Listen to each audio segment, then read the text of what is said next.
Hey everybody, it's Jason Blaha here representing Jason Blaha Strength and Fitness, and today I'm going to chat with you guys and gals a little bit about this nonsense. Someone just sent me some stuff again saying Max Euceda got hurt again on machines. Alright, quick reminder, if you guys will please click like down below, be greatly appreciated. If you're not following or subscribed, please do so, and if you'll be kind enough to drop me a comment down below, I'd appreciate it so much. So again, I've covered this in a stream. Yeah, this guy's now been hurt multiple times lifting moderately lightweight on machines. And this is what I mean of a couple of things. People keep listening to these silly kids who built their entire physique off trend, right? The guy promotes eating junk food, protein cookies and all sorts of crap. I mean, let's talk about injuries and inflammation alone, okay? If you're standing around eating garbage, it causes inflammation, all these extra refined sugars and sugar alcohol, instead of just eating whole foods because it's got protein added in it, that's going to affect injuries. So again, people need to be aware. If you have someone who's literally like, oh yeah, I eat all this junk, but it's protein and it's made by supplement companies and they're promoting this as fit or healthy, it's not. And I'm not going to say that's the main cause of the injuries, but let's be realistic. Inflammation absolutely is going to contribute to your injuries. Quit inflaming your body with garbage, right? And protein cookies are junk food. It's garbage. It's garbage. It's no place in your diet. Eat whole foods, guys. Chicken, rice, nuts, seeds, fruit, right? Real foods. All right, but let's come over to this other point. This is what I tell people with the all-machine training, and so many of these evidence-based guys are like, well, the machines, but you don't have any evidence in machines build more muscle. That's what's crazy. They act like it's some sort of evidence-based approach because, well, we've got a study showing that tension is tension. Yeah, but what you have from those studies showing tension is tension, they show that isolation movements in machines don't build more muscle, right?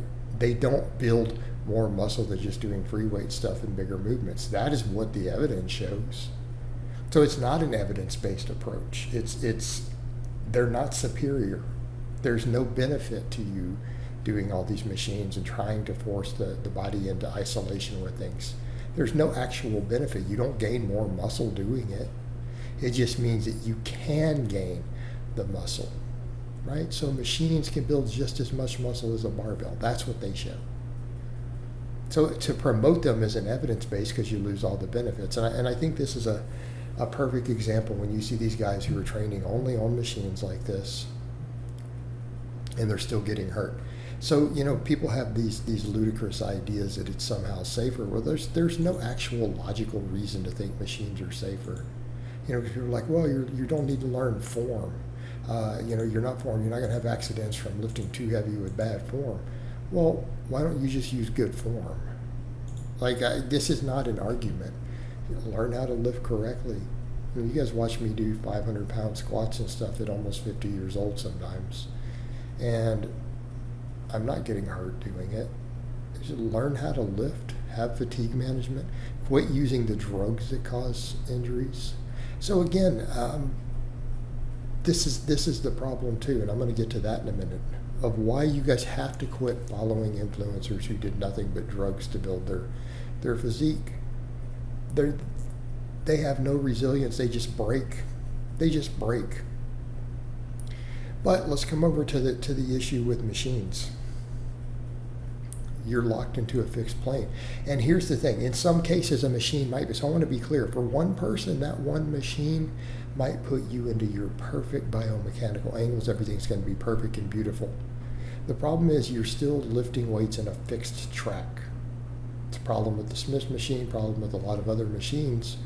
And it may not be the most natural movement curve for you because you're locked into a path instead of your body being able to move in the way that your joints and everything want. And that might seem like a minor point till it comes to overuse injuries, because people are like, oh, it's bad. It's not just bad form. It's bad form and overuse. The overuse is the number one cause of injuries in the gym. Okay, overuse meaning repeatedly, particularly put into a bad angle. So if your form is really bad and you're repeatedly hitting those bad angles, yeah, that's going to cause more overuse. But if a machine locks you into a fixed path and part of that path is putting your tendons or joints at a bad angle for you personally, that's not ideal for your biomechanics, not your natural movement pattern, It's going to happen. Well, your overuse is going to go up. Your risk of overuse is going to go up. So yes, if you're doing that on that machine, you can just as easily rip a tendon. You can damage a joint. You can rip stuff off the bone and tear stuff from the overuse on that machine. In some cases, if it's putting you at a bad angle, much easier than you will with a free weight, because you're being put into a movement pattern that isn't your natural normal pattern, where your tendons are set to work, your joints are set to work, in a strength curve where your body wants to be in. Okay? And so then it's putting it into strange angles sometimes. You wouldn't be your natural movement patterns through those planes. Okay? And that's fine for one-offs. That's why being really, really strong is useful. But when you're doing it over and over and over and over hundreds of times, okay, these guys get hurt. And I think we're seeing the clowns like this get hurt, because this is clownery, right? To come in and train only on machines while using a bunch of trend and eat protein cookies, this is clownery. This is ass clownery, and it has no place in fitness. But we come over to the other point, okay?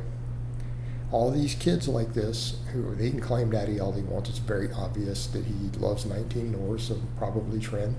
The high injury rate is definitely correlated with trend. Every real lifter knows this. Trend and injuries go hand in hand. They're like peas and carrots.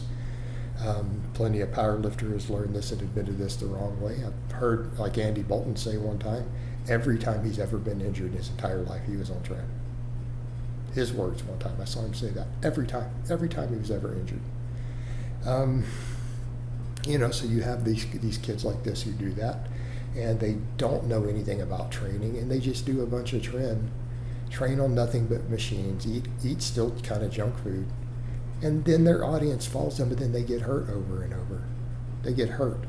And it's not because they're going hard. Some of the fans, well, you get hurt going hard. Really?